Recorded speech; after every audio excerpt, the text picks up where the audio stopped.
Well, hello, Be Free Dig parents. I hope you are doing well this week. I want to talk to you a bit briefly about kids and communion. We're getting ready to celebrate communion this coming Sunday. We typically celebrate communion on the third Sunday of each month, but we pushed it back 1 week this month because we had so much going on last Sunday with our child dedication. We typically celebrate communion in the first part of our worship gathering. After some of the singing, we take time monthly to celebrate the Lord's Supper.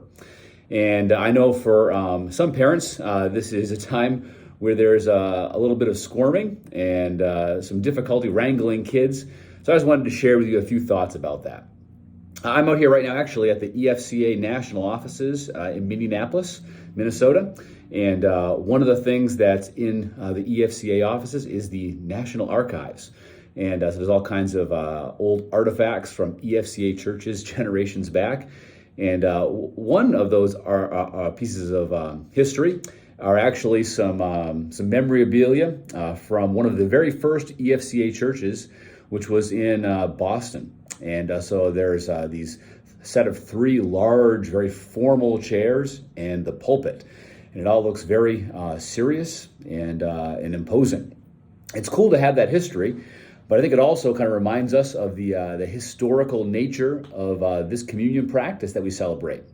Followers of Jesus for thousands of years have been participating in this event of the Lord's Supper, communion. And so 2 thoughts about that. First of all, I think it's important that we teach our kids the nature of what we're participating in.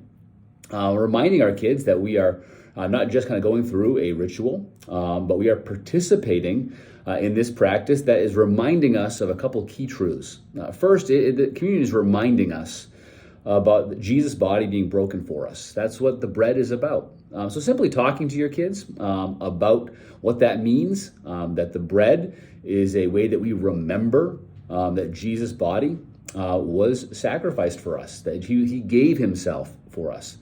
I like to remind kids that we do lots of things to remember important events. Even like birthdays, we have a birthday cake to remember how much a person means to us. And so this is the way we remember that Jesus gave himself for us to pay for our sins. Secondly, the cup is a cup of celebration. It's a cup of victory that Jesus gave himself for us, and he gave his life, that there could be a new promise, a new agreement, a new covenant between God and people. And that is that God promises to forgive our sins because Jesus has already paid for them. And so the cup is a cup of victory, a cup of celebration. So it's important just even to talk with your kids at home ahead of time. This is what this celebration is all about. Secondly, I just want to encourage you that this is a family table. And by that, I mean, this is not a overly somber affair. We expect there to be a lot of energy in the room during this time of family celebration and family remembering. So it's okay if your kids are not sitting there perfectly quiet during this event. Now, it's up to our families to decide when their children are ready to take communion. Communion has historically been a practice for those who profess faith in Jesus Christ.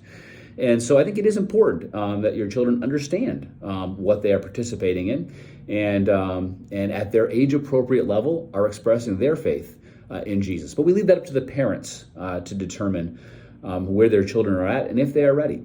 If you have further questions, I'd love to talk further with you, and I'm sure Grace would as well. But I just want to encourage you as you prepare for communion this week. This is a wonderful historical practice that we participate in, so talk to your kids about it. And also, don't stress out if there's a little bit of energy coming from your kids this coming Sunday. I look forward to seeing you. Hope you have a great end of the week. God's best to you.